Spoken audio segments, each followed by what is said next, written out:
Hey YouTube, how's it going? How are you doing, Foolish Productions? I haven't spoken to you in ages. I've tried to get semi-pissed for this, so I do unfortunately have a really shitty beer which I didn't buy, and some rather nice bitters that I found in my mum's alcohol cabinet. How are you doing? We haven't done this in a long time. I speak to you sometimes in the comments sections, but I haven't had a chat with you in a long time.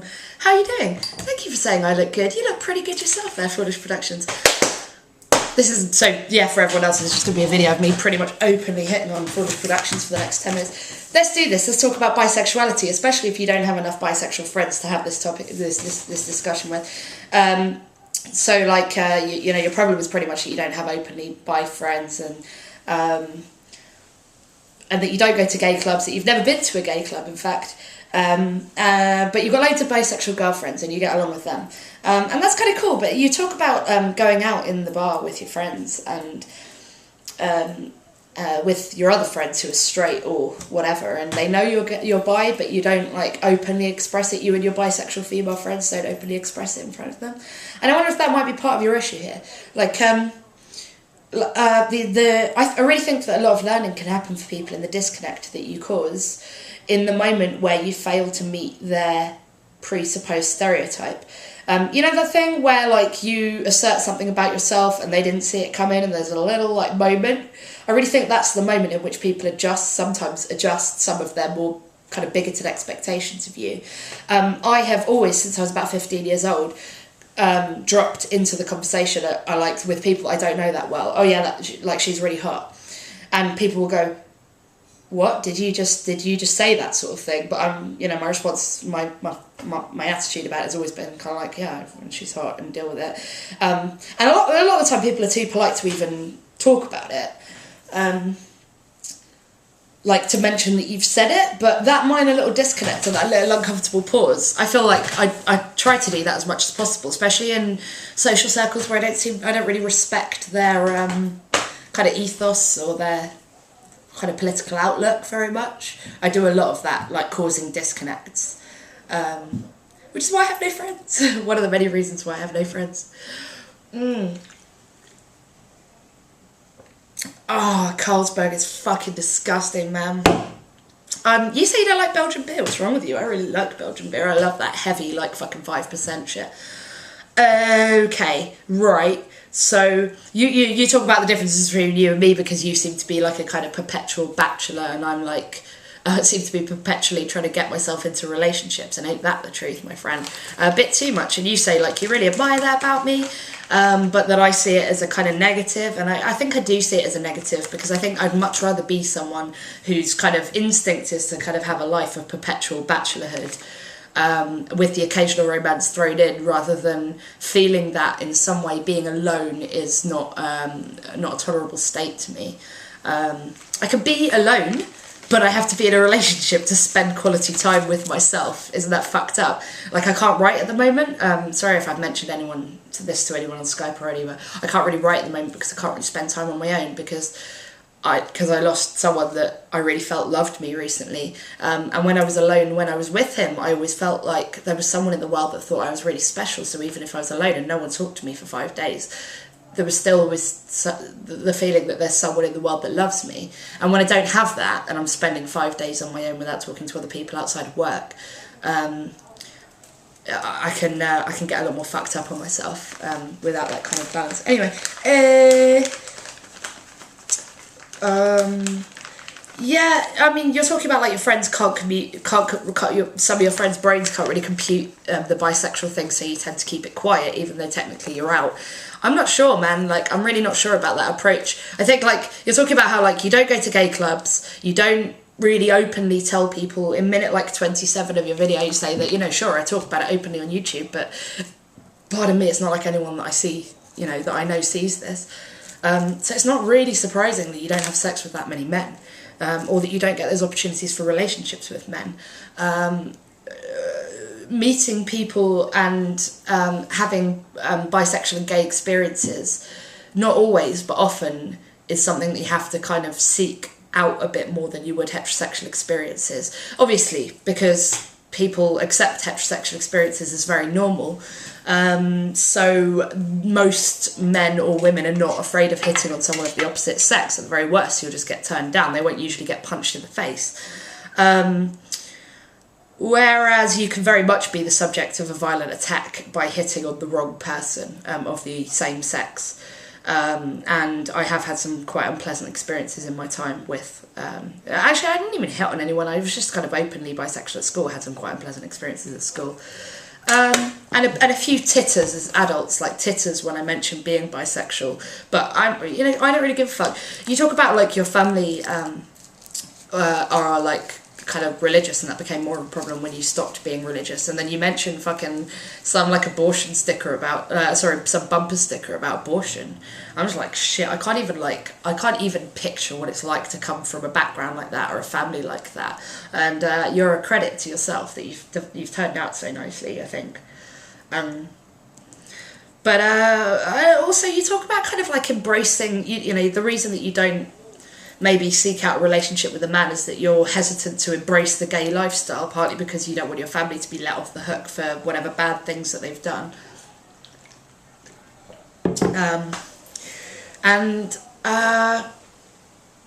Yeah, I think this is a bit of a problem that a lot of people that are kind of in that grey area of not being out and bisexual have. Is like preconceived notions of what it is to be a gay person, mainly based on stereotypes. So you'll get a lot of people that kind of may be open, like men that may be open to a bisexual persuasion that would say like, oh no, I can't be bisexual because I don't like anal sex. And, you know, in reality, there are plenty of gay men that don't enjoy anal sex. Everyone has their own kind of, you know, sexuality isn't a set of acts, it's a sexual attraction. So when you say kind of, you know, I don't really want to kind of embrace the gay life, the kind of limberistic gay lifestyle, and I don't mean to say that you're implying a kind of homophobic attitude, so much as I think you are implying a kind of very preconceived notion about what a gay relationship looks like. You know, just because you're in a gay relationship doesn't mean you need to kind of start listening to, you know, Barbra Streisand and hanging out at gay clubs. And I went to, I'm kind of exactly the opposite to you, in fact, where you've come up from a kind of religious family and now have a social group which is kind of not entirely open to bisexuality. I come from, for a very young age, I discovered that my mother was a lesbian, or, I mean, isn't that kind of a paradox? Almost a paradox. No, but I mean, my mum had a girlfriend when I was younger that I knew for 4 years. And she has gay friends, lesbian friends now that have children together through artificial insemination. And I've been brought up around them and her gay friends, and she has male gay friends. So for me, it's never been anything really to think about, apart from going to a comprehensive school in outer London, which was pretty miserable as a bisexual person. And yeah. What else? Blah, blah, blah. I took 3 pages of notes. 1 minute. Okay, yeah, right. You talk about, like, how I mentioned... God, you've got a good memory. Like, you're remembering a video that I made in about 2009, probably. Like, I was in my first year of university. That feels like a long time ago. I feel like a very different person from the person that started out on YouTube. A lot of the stuff I'm more ashamed of is no longer there for anyone to go back and watch, but there's still some shit of me being very clearly like a 19-year-old. I wasn't quite 19, was I? Whatever. 21-year-old. Sorry, Fulishproductions, what am I talking about? So, wow, I hope I don't lose loads of subscribers over this video. Never mind. Yeah, I like chatting to you, Fulishproductions. Fuck it, you're worth a good 10 subs. So you talk about how, let's go for a little cheeky smoke. Hello world, have a little look. It's nice and leafy at this time of year, isn't it? So, oh no, I haven't brought my notes. So you talk about sex being different with men and women. 1 sec.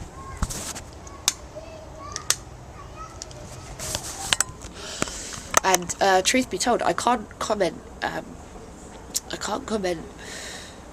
entirely expertly on that subject because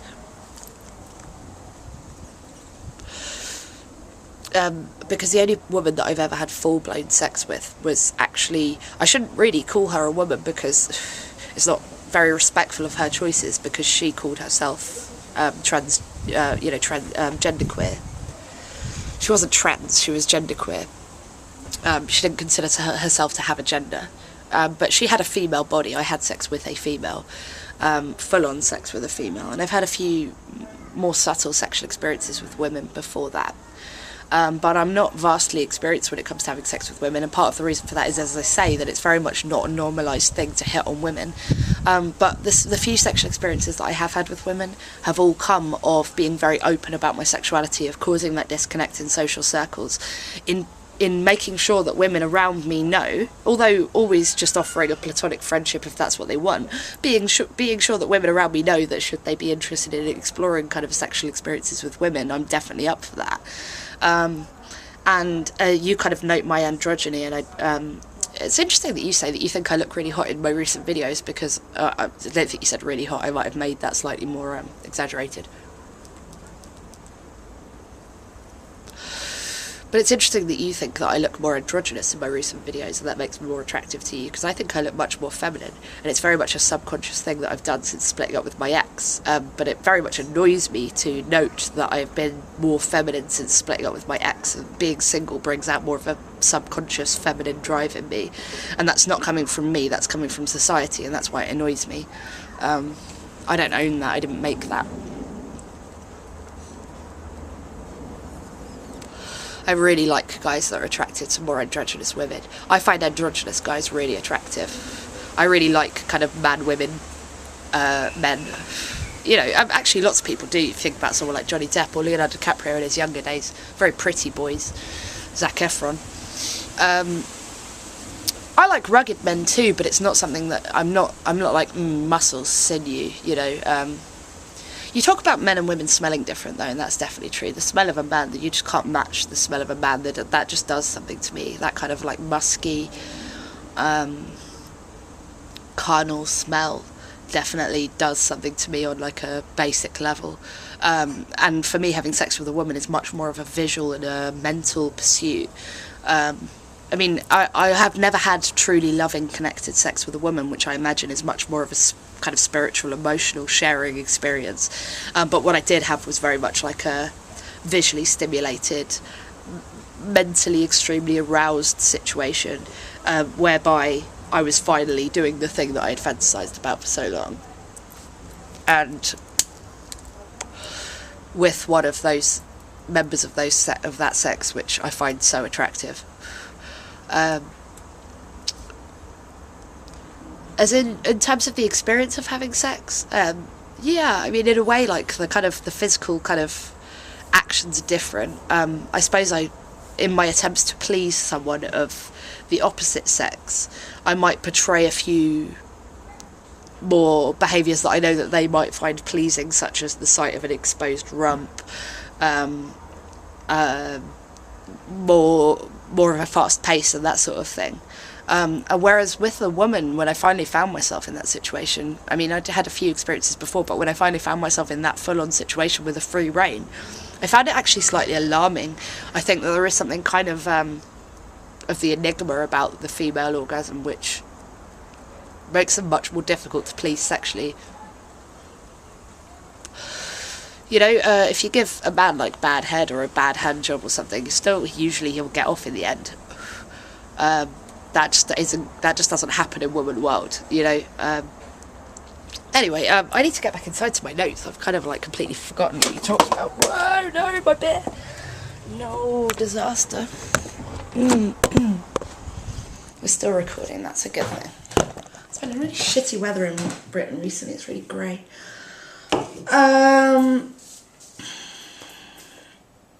You asked me, like, what age did I realise that I was bisexual, and that's kind of an odd question because, like, and you say that you knew you were sexually attracted to women at about 2 or 3 years old. You talk about, like, rewinding and rewatching the part of the pillow fight in Annie. I remember myself having that childhood sexuality, but I remember childhood sexuality for me being much less object focused, so it wasn't so much about like a person, like choosing a side in a sexuality or a my eroticism, as it kind of to an extent is as an adult still, was based more in the world and in things and in everything than it was in a particular person, for example, or an arousal at a sight of a particular curve on a person's body, as I suppose my more complex adult mind is able to kind of give me these enjoyable, more complex fantasies that I just didn't have then. So really, in answer to your question, when did I know I was bisexual, is really around the time that I knew that I wanted to have sex with men as well, which is around about probably 12 or 13, like an awakening kind of period over that age. Although I had already had sexual experiences with women, I had never conceived of myself as bisexual. Although I'd always known that it was going to be cool, because my mum was lesbian, so it wasn't like... Although she's never actually come out to me or my sister, or we've never discussed it, but she had a girlfriend for 4 years, so it's kind of like an unspoken thing we all know. And at the time it was never discussed with me, because my mum, I think, would feel as a gay woman kind of slightly offended about the notion that she should even explain it to her child as something that's in some way different or dysfunctional or something. Which I completely agree with, because I just went with it because I was a child. I don't even think, children just accept what they learn about the world because they don't have preconceived notions yet.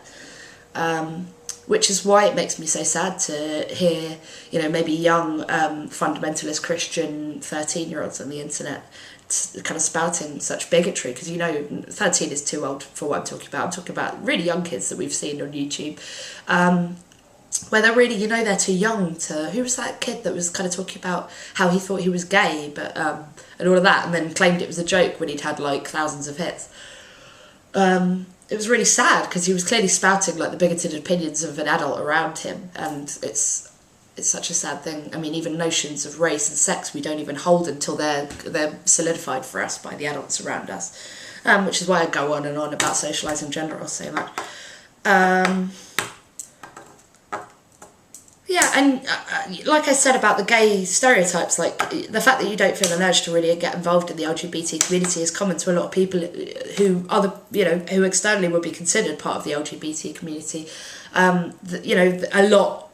I went to university in the gay capital of Britain, which is Brighton, and did a lot of gay clubbing and was very much involved in the LGBT community and was surrounded by people of the LGBT community, and it was very open in Brighton, because it always has been.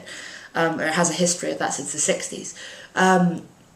And I met loads of gay and bisexual people that didn't want to get involved in LGBT causes, didn't feel in any way political about LGBT, didn't like to affiliate themselves with a stereotype.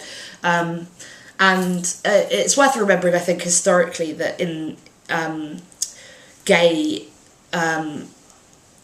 history, it's been almost necessary to have these stereotypical indicators, because everything was so much more underground. You needed to indicate in some way your receptiveness to gay and bisexual advances.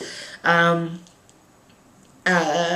nowadays, increasingly, it's not so much of an issue, especially not in Britain, probably not in Canada. And we can do away with more of those kind of stereotypes, because we don't need to appropriate them so much anymore. We can reject them in a certain individuality as gay and bisexual people. Yeah, thanks. I like being, hope you're doing well, darling, in an American accent, and that I look good.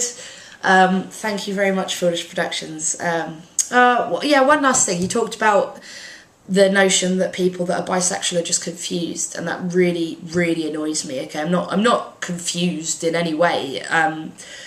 When I masturbate, I mean, most of my relationships have been with men. I've had brief relationships with women. When I masturbate, I tend normally, in fact, to think about women, unless it's specific men that I know. And